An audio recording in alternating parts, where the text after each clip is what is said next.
Can everyone hear me? Emily, can you give me a thumbs up so you can hear me? You're good. You're good. Okay, You're fantastic. good. You're great.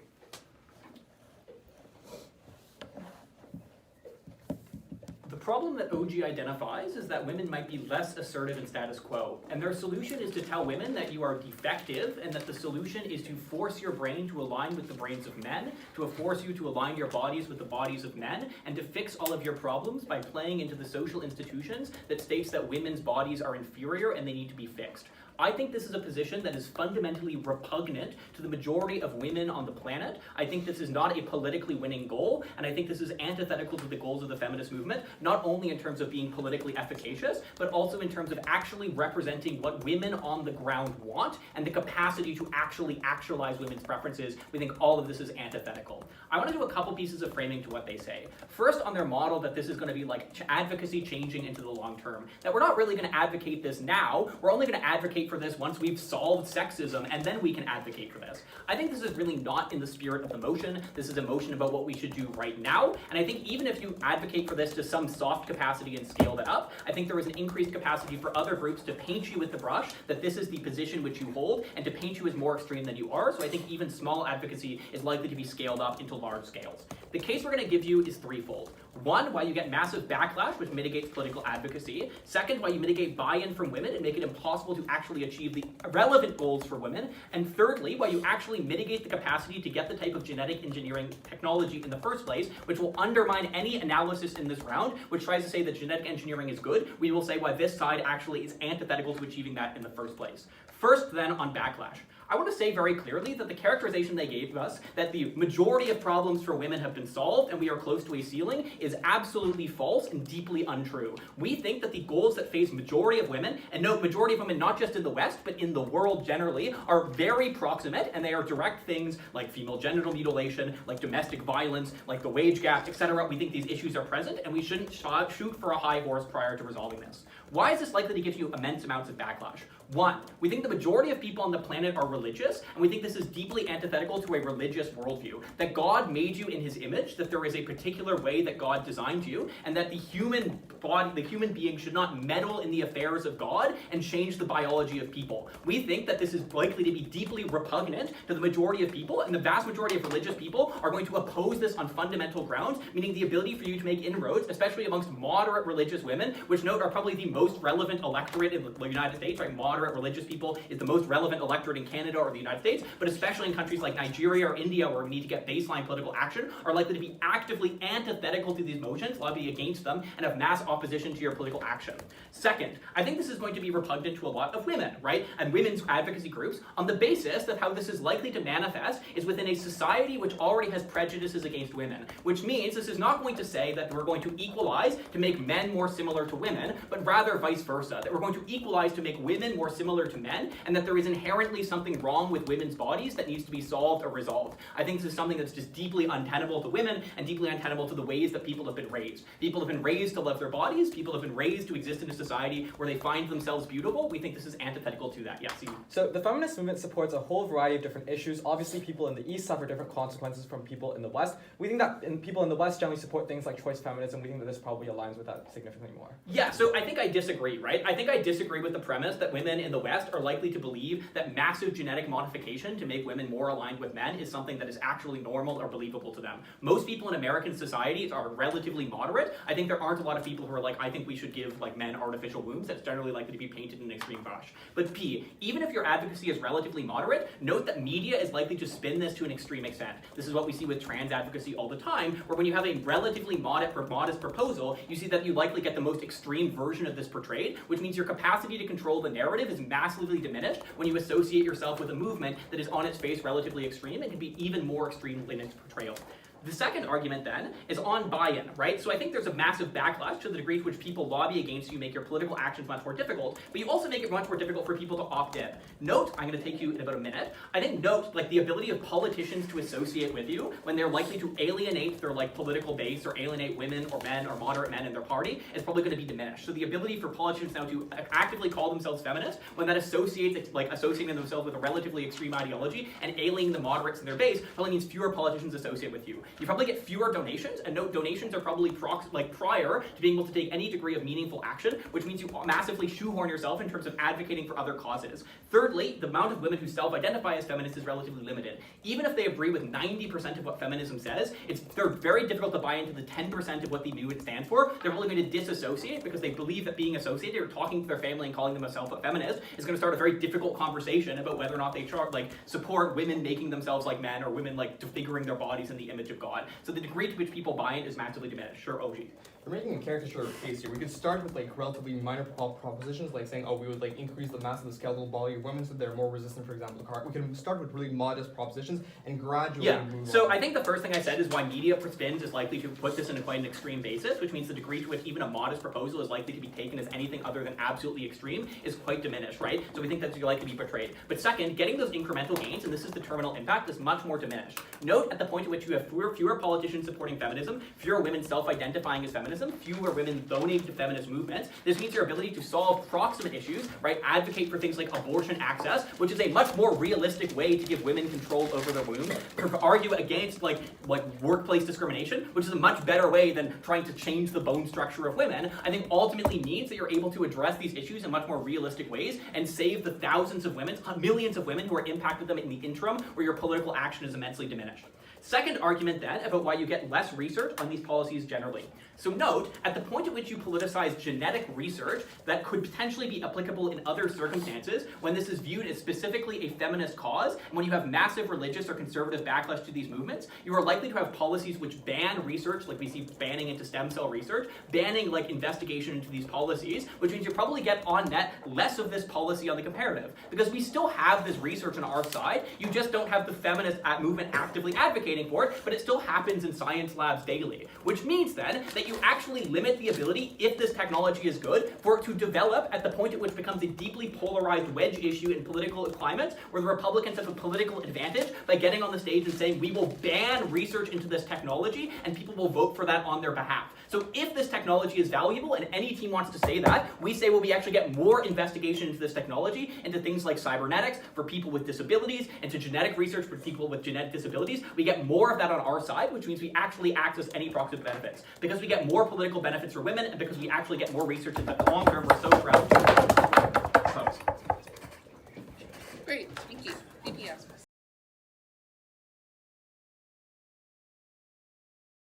Yellow.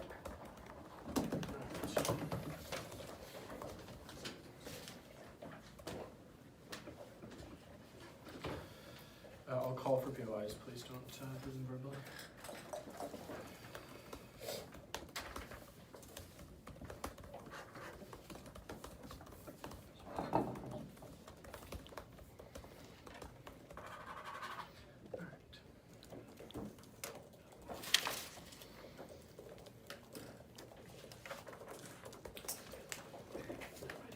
Three, two, one. In this speech, I'm going to prove two very simple things. First, I'm going to prove that this advocacy definitely will not be a tipping point in whether or not this technology gets developed, thus beating the vast majority of their case. Second, I'm going to prove that this advocacy will be actively counterproductive in allowing the feminist movement to push for the policies that it wants and the social change that it wants. Let's jump right into line-by-line refutation. The first thing to say in framing, and I want to flag this, is that this advocacy is going to argue for changes to both men and women. One of the examples that they give is making men more emotionally chill or whatever. Note, men are going to fucking hate this, because around the world, men are going to see this as the feminist movement arguing for them to be genetically feminized, and I think given the amount of backlash that they identify in the status quo regarding the men's rights movements already saying that feminists are doing this when they aren't even advocating for anything remotely similar, once feminists actually start advocating for literally making men more psychologically similar to women, I think the obvious delta in backlash emerges from that. Next thing they say is that they're going to do this seriously once it hits an upper ceiling or a framing or whatever. As Rhys already noted, one, this motion kicks in now. Two, if they're right that the far, far future is going to be fundamentally more woke than the present, we should probably prioritize the things that are going to happen in the less woke short to midterm. This is where, if we buy their framing, sexism is the most common, sexism is most severely impactful, etc. So we should care far more about changing the laws and expediting the pace at which we reach their glorious feminist utopia than we should about what happens once we get to that utopia once society is slay.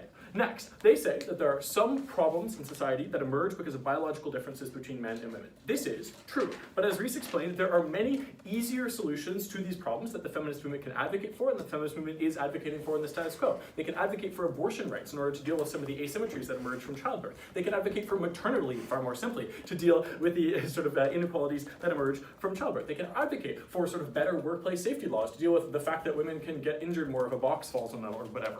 Note that just how ridiculously unbelievable this framing is. They think that men are going to sign up to like do cybernetic childbirth. Like once we give men the capacity to have kids, that men are just going to be lining up around the block to do this. I have no idea why this is the case. This is patently unrealistic. But by far the biggest problem with their case is this. They don't actually stick the landing on proving why this advocacy is going to be effective in ensuring that the tech actually gets actualized. What do they say in response to this? The feminist movement and its advocacy will generate interests. What the fuck? Many responses. First, there's going to be tons of interest in both sides. As they outlined, this technology is very controversial. It generates tons of discussion in the status quo already because it deals with many issues that are fundamental to many humans. Second, there's a massive profit incentive to develop this technology because it's for the companies that make it. It's going to be super useful for them to make it and then sell it. And this is going to be matter not only for gendered issues. Because note that the technology we're talking about, transhumanist technology, isn't only useful for gendered issues. It's useful for disabled people. It's useful for literally anyone with like a strength disorder. It's useful for anyone who wants like memory enhancements. This kind of technology we're concerned with has tons of applications across healthcare, so there's going to be massive amounts of investment and interest pouring in. I have zero idea why the feminist movement needs to talk about this technology, specifically as it applies to gender, in order to ensure this technology gets actualized in the first place. Next, we explain to you why it is that actually the opposite happens here. The feminist movement's advocacy doesn't generate interest, it generates opposition, because conservatives hate the things that feminists advocate for. That's kind of what they do. They're very reflexive in this way. And so if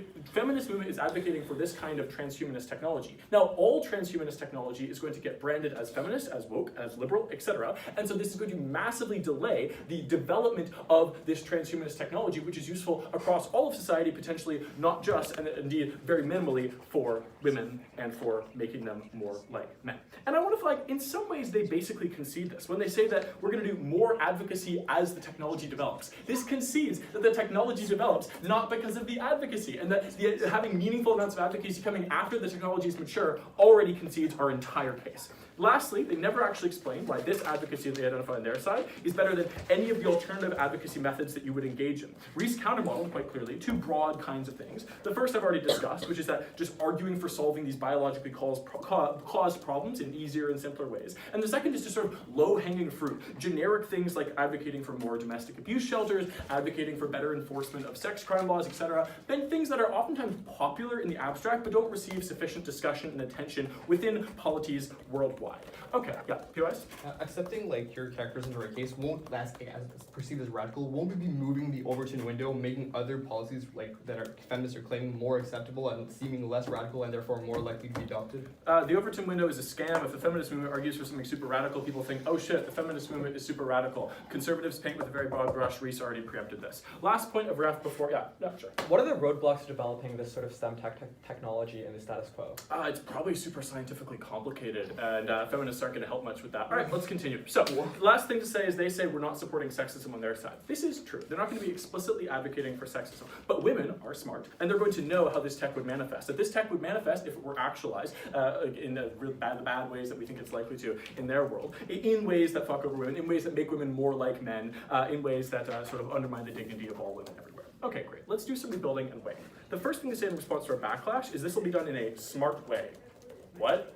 I don't know. I think that Rhys already explained to you why this narrative is fundamentally bad. It can't be twisted and contorted into something good, because at a fundamental level it contradicts many people's basic religious beliefs about how God made man and women in his own image, and that biological gender, and that having two genders that aren't exactly the same is something that God desired, and that God indeed views as sort of obligatory. Next, we explain to you why it is that sort of many women just simply like their bodies and want their children and their grandchildren, all of their descendants, to have bodies like them. Like, just simple gut gut check here. This is one of the main reasons why it is people go through all the problem of having biological children, all the suffering, all the pain that they rightly identify, all the cost, because they want kids that are genetically similar to them. They don't want the far future to be humans that are fundamentally distorted from the humans of today, and they don't want the feminist movement to be advocating for that. Note, lastly, on this backlash point, this is a global debate. This isn't just the feminist movement in the West. So we should weigh the developing world, where most sexism and most severe sexism happens, far more than everything else. And this is where the most religious people are. This is where there's the most entrenched gender norms. Opposing all of these in really stupid ways, as we showed, is probably a bad thing. Lastly, on buy-in, we explained to you why it is that when you see the feminist movement as ignoring the most pressing issues for you, the things that are causing your life to be a living hell, when you see them focusing on some pie-in-the-sky utopian nonsense that's 50 years out, you as a woman who's considering joining the feminist movement are going to feel fundamentally ostracized. You aren't going to donate. You aren't going to lobby. You aren't going to march. They said some women are going to feel left out on our side. Sure, maybe a few, but we explained by the vast majority are going to feel left out on their side. So, at the end of the day, when the feminist movement now has significantly more backlash to it from across society, moderates, conservatives, etc., they're going to be far less efficacious in lobbying and ads and convincing politicians to pass laws, and they're going to be far less efficacious in terms of enacting social change and convincing societies that men and women are in fact equal, because the feminist movement wants to help women, and because all this motion does is hurt women. I'm so proud of them. Excellent. Number of governors.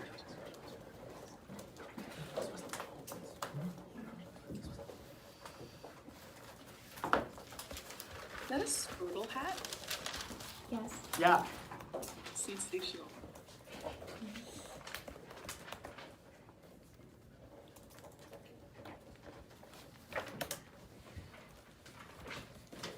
Can I start? Yeah. Okay. There are certain things the feminist movement can advocate as a whole. Things like art, because everybody who is, or a very large amount of the movement across the entire world is interested in art. There are certain things like transhumanism, which we can kind of just sidestep all the stuff that OO says about this, because I don't think it's true that the vast majority of feminists know what transhumanism is. I don't think it's true that even a small, minute portion of feminists know what this is. The advocacy for transhumanism, we have to interpret this motion how it's likely going to occur. It's going to be the women who are already interested in these types of subjects. Things to do with genetic modification, probably who know how to have some degree of knowledge about these things, probably understand how this topic might influence themselves, and are able to build up, knowledgeable enough to build up takes about these things that are actually able to, advocate for this whatsoever. If you argue that every single woman is going to advocate for these things, this is A, very, very unrealistic, and B, probably just something that won't be done well, and I don't know, this would probably be a pretty bad motion to set if this is something we could do. And I trust the CAs. So, here's the case we're going to present first. First, we don't have to defend all of what OG defends, or OG kind of imposes on themselves as a burden, that this is going to be the solution to feminism. Because the development of cyborg products, as OO claims, is going to occur regardless of whether cyborg feminism comes into play. It's to say, we're going to develop these things.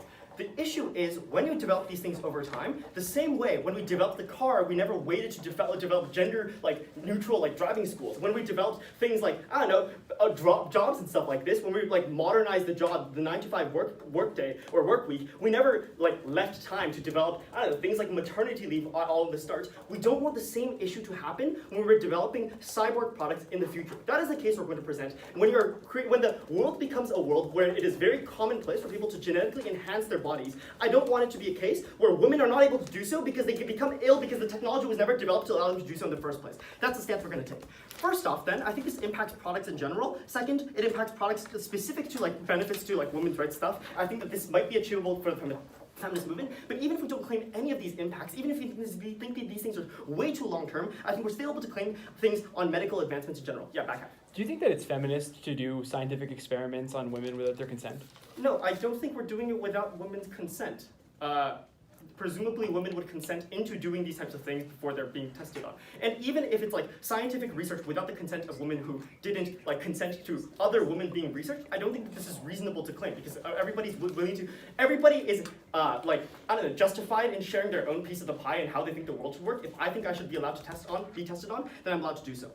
Second, I'm going to situate this argument. I've already spoken to you exactly what type of women are going to advocate for these things. But specifically then, I think might be right that this is really repugnant for some women. I don't think that religious women are going to be impacted by these things in the first place, because this advocacy is never going to spread into the developing world, where we haven't even heard about half the other types of technological advancements that have occurred in the last half century. But secondly, if we argue that this is going to happen anyway, this is only about protecting us against the future. Yes? As OG reasonably models, which you are beholden to, this is about what the feminist movement as a whole does globally, not about what a tiny fucking subset does. Whenever the feminist movement as a whole does something globally, it's going to be the people informed about this subject in the feminist movement doing this thing. So the vast majority of the feminist movement has no fucking opinion about transhumanism because they don't know what the fuck it is. The vast majority of them won't advocate against these things. You have to debate the way the debate actually works, right? I don't think you can argue that women who don't know about something should now all of a sudden advocate for that. It's pretty fucking misogynist. Cool.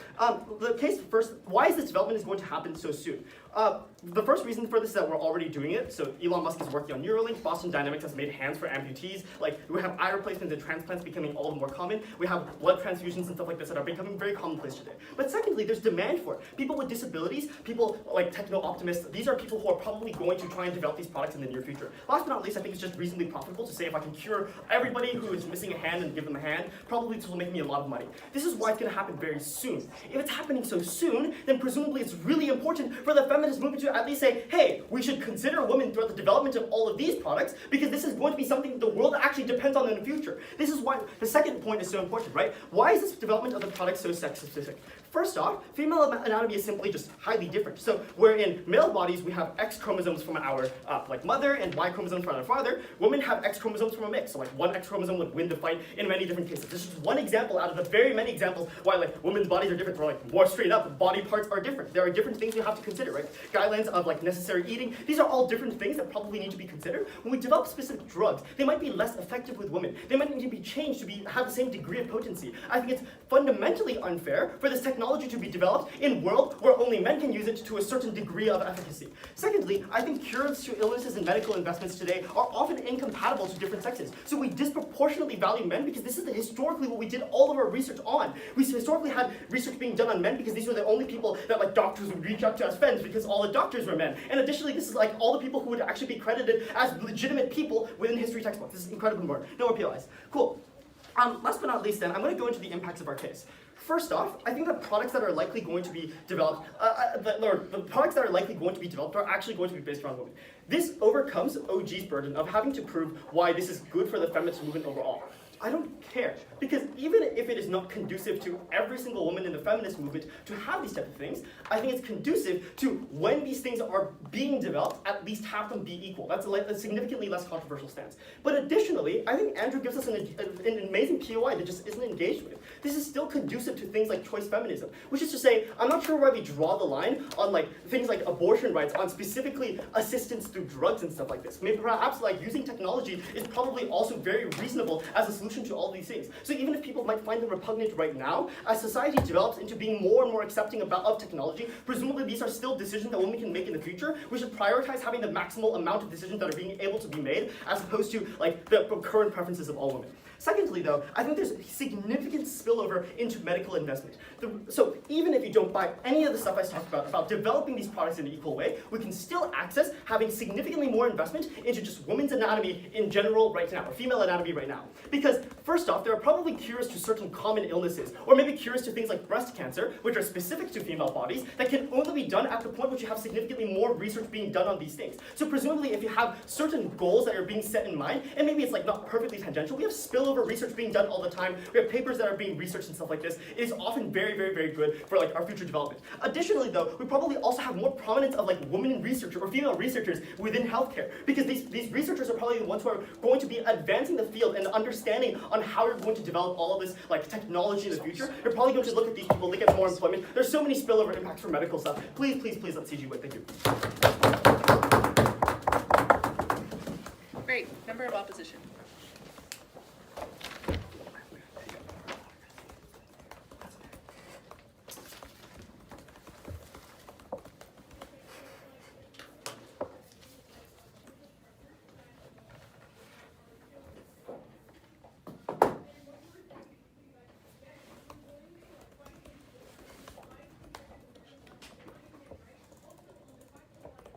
it's sort of a given in this debate that this technology is inevitable and is going to be coming to us. But I think what's important to note is that there's a very good reason that like gene modification and growing babies in artificial wombs is highly illegal, and scientists are really not supposed to be doing that under laws in any country in the status quo, which is that even if this technology is likely to happen eventually with enough time and research, it's probably not something we're going to see anytime soon, because the process of growing a baby in a artificial womb comes with forcing someone that is unable to consent because they're a fetus when they start the experiment to deal with the lifelong consequences of whatever the fuck this womb does to them that we don't know until we try it on someone, right? So I think probably there's like huge ethical considerations that are not yet discussed in this debate that we think are probably not things feminists should be advocating for, and we'll give some other points in extension as well. But first, some sort of extraneous refutation. On OG, I have nothing to say. I think OO watched them. There's essentially nothing to talk about their case. For CG, I think that they say essentially, this tech is coming. We need to make sure that it's going to be inclusive of women. I think this is fine, and we could probably advocate for this too. That is, there is a categorical difference between saying cyborg technology is what feminists need to be equal to men, and saying, given that this technology is being developed, let's make sure that women are excluded. This means that we can say things like, hey, we should maybe slow down this technology and maybe put barriers to research, actually, which they probably wouldn't want to advocate for because they want it quickly to help women, etc.,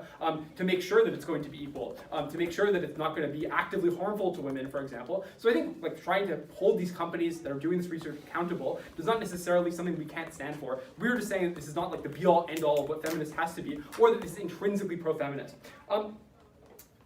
In terms of opening up, they say that women won't want this, but I actually think this is highly uncharitable. That is to say, we have tons of examples of essentially like cyborg technology that has been adopted by even very conservative women under the status quo. This looks like baby formula, for example, which is a tremendous scientific innovation that took a previous biological necessity that was like breastfeeding children, that was used to be like a sort of obligation of women that limited them to a large extent, and replaced it with modern technology. This is something that was liberating for women and did see widespread adoption amongst even conservative women. The reason I bring this up as an example is to say that a lot of their like hand-wavy analysis is contingent on a version of the government case that is extremely, extremely uncharitable. That assumes that what they're talking about is giving hormone replacement therapy to make men less empathetic, which maybe OG said this, but like a reasonable gov team wouldn't say this, and therefore a good, like the best version of an op case is probably one that deals with a much more reasonable and charitable version of GovBench that takes technology with people that are likely to accept it, given that this already exists, and there's probably versions of this that can be pushed further that are likely good. So I think this looks like, for example, artificial womb technology that I think is much more likely to be popular amongst very large numbers of women, and giving out a type of narrative that's likely to be a lot more moderated in places where people are unlikely to like this. And we're going to explain where we're still winning in this case. So I think firstly, a lot of this technology is actually just bad and anti-feminist that they advocate that is in the Infoslide. So this means that we agree that this push to develop is probably bad. So for example, you cannot genetically modify a fetus. Eventually we're gonna have to do this, the first ever baby girl that's gonna get their genes modified to have strong muscles or whatever, as OG says. And when we do this, we have no idea what the consequences are gonna be, right? We might know based on lab animals that we test this on, but lab animals are not humans, and we don't necessarily know what's gonna happen to this person in 50 years, or what might happen to their children, given that when we introduce it into their genome, it can stick around the human genome literally for hundreds of thousands of years. So the scope, the magnitude of this, being done on someone without their consent, in this case probably baby girls who will grow up to be women, etc., that we probably care about as feminists, is massive, is non-consensual, and probably represents a furthering of a strong and storied scientific tradition of essentially men doing experiments on women without their consent, that we probably don't think feminists should be advocating for furthering of this research. I think this cross applies to things like artificial wombs as well for all of the same reasons. We say that actively advocating for the development of this technology, for deregulating, which is almost certainly necessary in most cases, to develop it at all, and these are examples in the info side of the motion, are likely things that are both going to turn off people to a massive extent, but just in and of themselves will do harm to women as they're developed. I think that's massive. I also just think it's much harder to criticize these technologies if they happen, because the companies doing this development will say, we are feminists, right? We are developing this, womb, these gene modification technologies that are going to be helping women and creating equality, and it becomes harder to challenge them, at which point they say they're literally on your side. I also think it harms other advocacy. So OO says that you lose out on other advocacy for things like abortion or workplace equality, secondary to backlash. But we actually don't think that this is contingent on their version of their op-ed that causes huge amounts of backlash, which we don't necessarily think is always going to be the case. So we'll give you reasons why it's likely to be limiting for other reasons. So we think the issue is more fundamental, which is that in this case, when you frame solutions as biological, you cede the ability to look at other things. So for example, there's lots of cases where inequality is often deemed to be biological, biological. So in sports in a lot of cases, but there's a lot of cases where it's speculated there actually is no biological difference. So like rock climbing is an example where people easily like assume that like men are just naturally better because of strength and size and stuff like that. But there is like new evidence that shows that this actually is not really true. That for example, like being shorter and having more balance that like biological women tend to have equalizes completely, and it only has to do with social structures. The problem is that when you do years of advocacy about this narrative, you cede the ability to then criticize social structures because anyone will listen to your criticisms of social structures and say, there's no problem with social structures. All the inequality and outcomes are directly attributable to biology, which is why you've been advocating for all of this for so long. And it becomes much harder to make criticisms that land with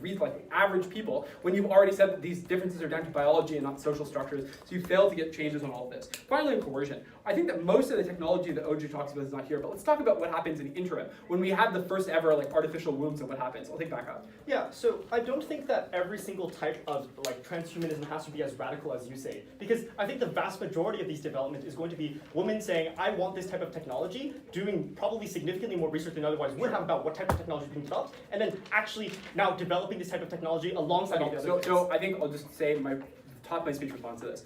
In terms of what I'm saying now, okay, I think that in the short term, what happens? So you get this technology, for example, an artificial womb for people to use. Lots of women can't use it because A, it's cost prohibitive, because B, they have moral oppositions that I talked about, or C, they have sort of scientific oppositions that we tell you about that they have no idea what it might do to their child in the future. But now what happens is that for decades, feminists have said this is the solution to your problem, right? You get this artificial womb, you're not going to have to be taking off time off work, so your career is going to be furthered and stuff like that. And now you begin to be essentially blamed by the feminist movement for choosing not to use this technology that's framed as being your savior, right? The reason you're like being oppressed now is because of your failure to adopt this new technology that tons of people are not going to want to adopt anyways, which means you get active blame from the feminist movement for large parts of your oppression. But you're also unable to account for other structural things. So women who are told that the reason that they're not treated as well in the workplace has to do with pregnancy and birth and having to take off time for that, lose out on the ability to advocate for like other social structures that are at play. For example, like unfair negotiation, wage gap, stuff like that, that's completely unrelated to that. And when you spent decades framing this about a biological issue that's solved through this technology that women are now opting out of, that becomes the problem, the culprit, instead of these social problems you can no longer advocate for. Proud to oppose. Great, no flip.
First, some very small rebuilding, and then I'm going to go through both op benches. So firstly, in terms of rebuilding, the only op response we get here is that like, oh, we can still co-opt this technology into helping women anyways. I would note that CO and both CO and O give us no reasons as to why we would why these companies would have any incentives to care about the female body as a whole. So we'd say that science as a whole is just very misogynistic in terms of how it does research. We think that it prioritizes men in a lot of instances. And the reason for this is because the people in power who are making these technologies and the people who have the most say about how these research go are men. And so we think that they care about their own interests significantly more. The reason why the feminist movement is able to shift these companies' incentives is because we think that when the feminist movement advocates for these things, it uniquely gives companies a reason as to why they should care about about the female body as a whole, and uniquely make adjustments to their technology to make sure that they're more adaptable to the female body as a whole. We think what happens on the opposition side is that the technologies that are made for men get put into women and have unintended consequences in terms of like whether or not these things are actually going to like fit, whether or not there's unintended consequences to, for example, other sorts of like body problems as a whole. No, thank you. The last thing we note though is that we think we get significantly more female researchers on our side of the house. So we think that when this is literally a technology that affects women, we think we encourage and empower a lot more women to get into these form of research in the very first place, and that necessarily means then we encourage more women to get into these fields, and we get significantly more research as a whole. Cool. Firstly then, in terms of refutation to opening opposition, there's like 5 observations I want to make. The first thing we know is in terms of what this debate actually is about. Their claim is that this debate is about the international feminist movement. I want to question this, because the feminist movement never has one singular belief system as a whole. The Western feminist movement obviously is going to believe in different things than the Eastern, like the one in developing worlds. And the reason for this is because their issues are very different. Certain issues are more proximate to certain groups of people than others. And what that necessarily means then is that only certain groups of feminism are probably going to care about this. We think that this is more proximate to the issue of the Western feminists, and that's why they have more incentive to care about these issues significantly more. This is a more moderate take if you don't believe Raymond's characterization here. We think that still in the vast majority of instances, we don't think that there's going to be such a large splintering, because this just doesn't affect people in developing countries at all. Sure. Yeah, this debate's not happening in the 1950s. Western countries, like you talk about, have ethics guidelines, gender representative cohorts mandated by the FDA.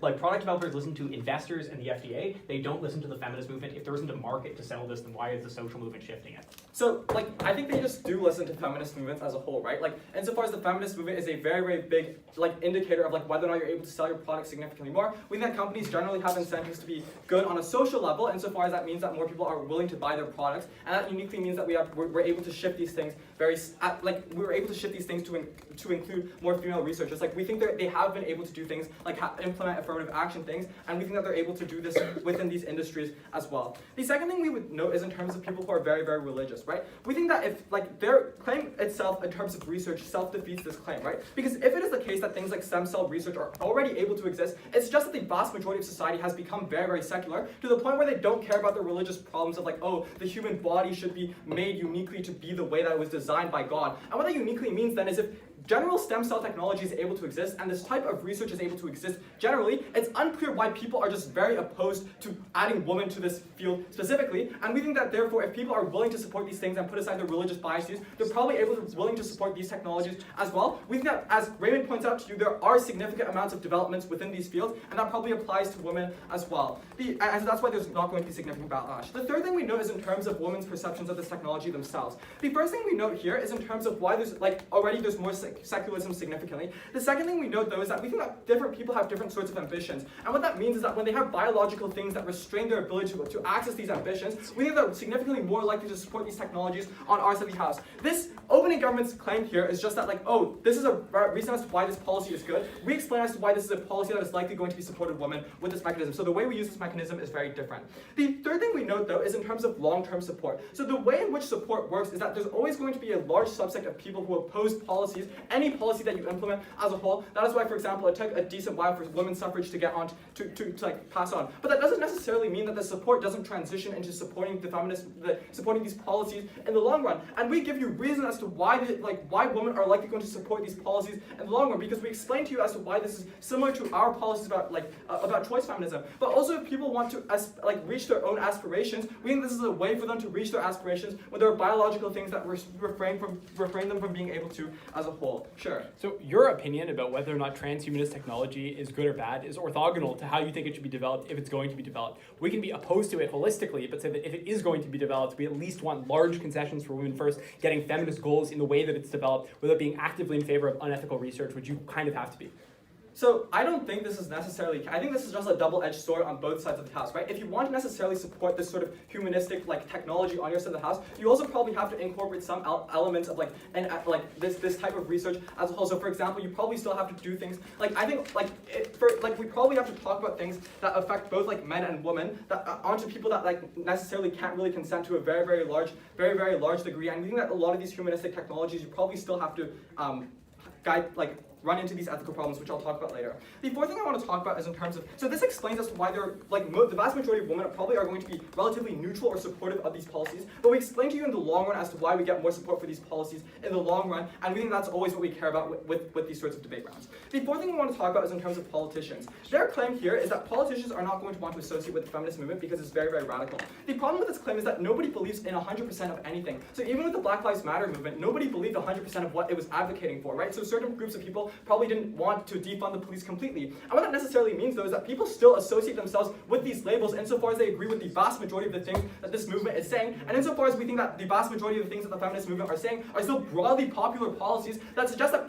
politicians are still able to cater towards these things to the vast majority of instances. The last thing in terms of research, we explain it to you as to why we get significantly more research on our side of the house and as spin-off effects as a whole. So the reason that as to why we win this debate over opening opposition is quite simple. We think that things like support are going to be relatively neutral, and on our side of the house we get technology and products that uniquely help women significantly more, and at the very least, even if this is a very, very long-term impact, we get significantly more research on women anatomy, insofar as we have to do things like, for example, like a lot of CT scans of like women breasts, for example, if we want to develop these sort of like fake breasts, for example.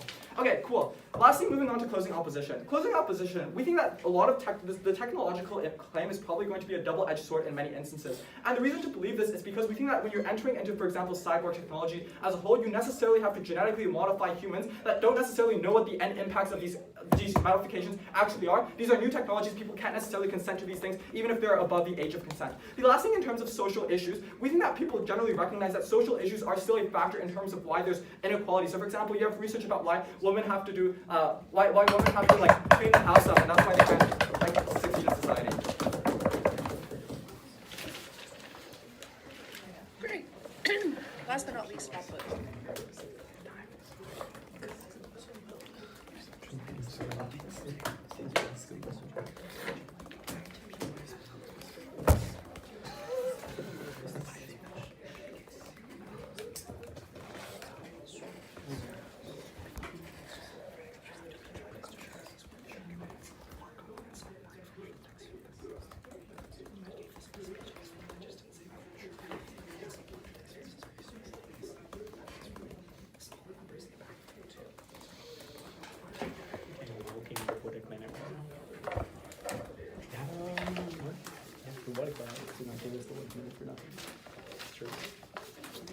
Anyone have a USB-C charger? I have a USB-C to USB-C. Because my laptop's not pretty low, and so I have to hope that it's... Oh, I can charge my phone after this.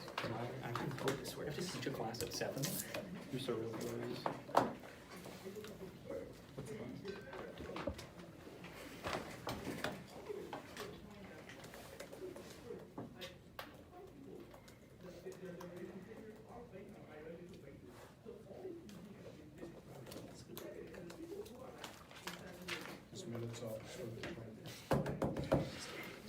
Anyone else have a USB-C charger? I have another adapter, but I think you also have sorry, like a computer one. No? Oh, this cable is unplugged. That's the problem. The cable on the ground is sorry. Does it not reach? We can slide over.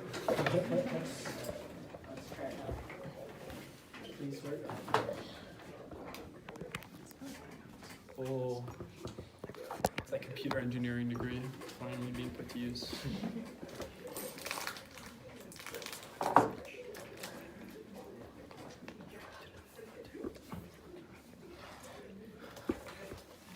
All right. Cool.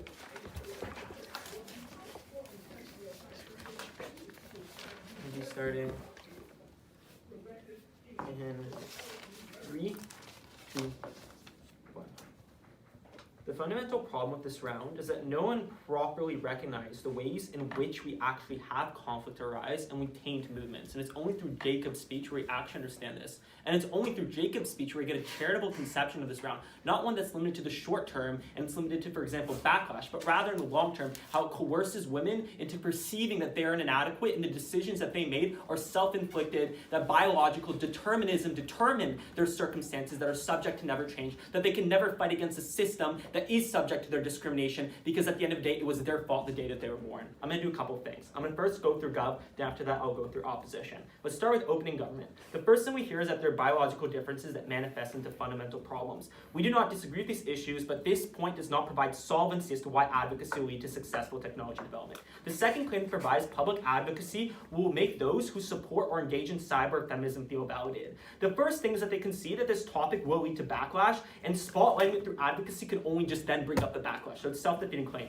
The second thing is the effect of backlash offsets any validation you get from movement because it's about public rejection. That is, you can implicitly believe the feminist movement supports you based off of choice feminism, which is something that they said. For choice feminism suggests every decision you make is good, but the point where you get public rejection of this idea and public scrutiny, that is a type of rejection that you can't handle, and that is far larger and more effective. Opening government's out of debate. Secondly, I want to talk about closing government. The first thing that they say is that women who understand this topic are the ones who advocate for this policy. The problem with this is that it does not acknowledge how actual movements work and how the messaging is constrained to them. The first thing is that the feminist movement in of itself is decentralized, which I'm shocked no one has pointed out till now. There's no clear position, and there will be a myriad of ideas that are going to be set out. There's going to be those people who are in power, and there's going to be those people, for example, who are more academics. So this creates a marketplace of ideas. That's how movements work, because there are so many different kinds of ideas, and there's no, for example, feminist president. There isn't like the Joe Biden of feminism. And so to that extent, the question is who wins out the marketplace of ideas and how does it manifest? The first thing is based off of simpleness. That is, people have very limited attention spans, so it's often those that are able to convey very simple messages are able to win.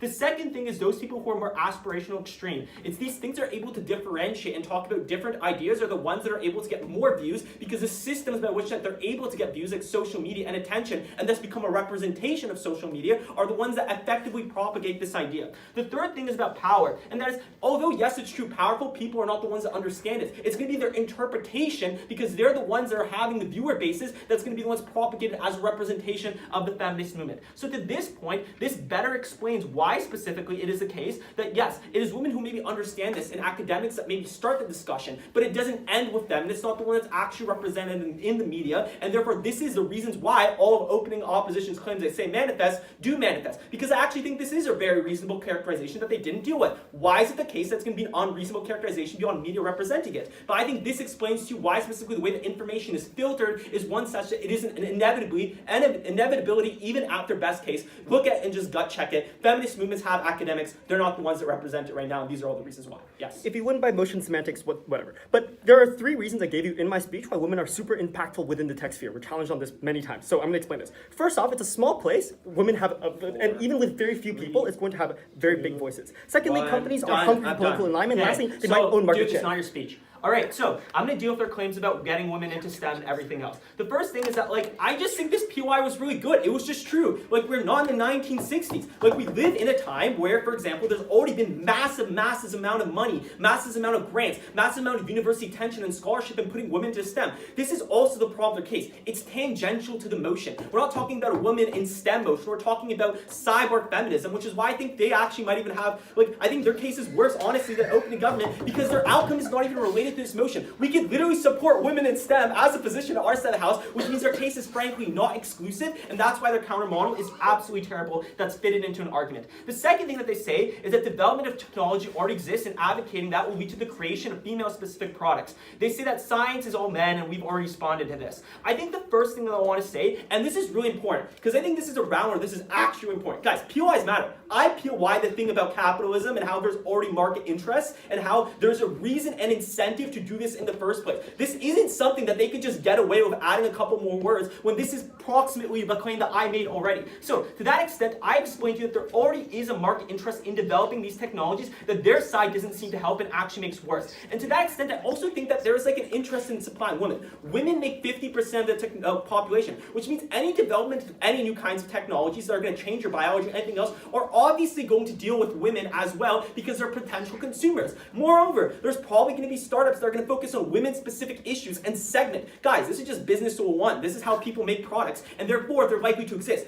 Because feminism advocates for this doesn't change anything. Because market issues are ones that people acknowledge, not based off, for example, a feminist movement pointing out, but based on their own research, which they're going to be doing on either side of the house anyways. To that extent, I think actually their side gets it worse. Because the thing is that right now, this is all under the table. This is not things that are discussed. But things get worse when you get all the backlash that I think we better explain, because the problem then becomes that the risk of investment goes up. If you see immediate backlash, then this is a proof of concept that's already gone wrong. It's already a fact that people don't want this, which means this is also a better mechanism to explain why specifically we have a drought of investment, again, doing it better than what we heard out of them. So to that extent, I think we take them out. Why are we weighing over them then? Firstly, we take them at their best. Secondly, outcomes are they talked about are tangential to the motion. Thirdly, their outcomes are implausible, and we give much more better advocacy claims. And lastly, we prove our claims better. Quickly, my partner's point, and after that, I'll weigh against opening opposition. Firstly, I think what part tells you technology is like this technology development could be bad and it's like anti-feminism. He talks about how there is going to be the facts and ethics and the issues that come with it. And their response to this, that this is the double-edged sword you have to deal with this. No, this misses the nuances of Jacob's claim. The thing is that ethics is also the fundamental problem of emotion because it creates flashpoints. When this develops and you create that test the first time of the womb, you are now associated by fact from doing this earlier with this development of this technology, which means all the possible harmful consequences happen. You preemptively subscribe and chain yourself to this technology when you could just do it later. And this is what Jacob points out. The ethics and the flashpoints are the issue. The fact that you say advocate for this in the short term, which is what they say, is going to go by. It's not going to be in the news anymore. But the ethics is the real issue. When the technology starts to develop and there are flashpoint conflicts and you've already cuffed yourself to this technology, that's where the real backlash manifests that they talk about. Secondly, talk about harms to advocacy. We explain it better, biological issues. Lastly, we talk about when this technology does exist, they're going to have coercion, which means women who might not be able to use this and are going to get blamed for this, which means they're going to perceive themselves and feel bad about themselves. Ultimately, I think this is really clear. We take their case as better. Their backlash is not going to exist forever, but how women feel about this when technology increases, if I handcuff this, you can't criticize the development of technology when you need to.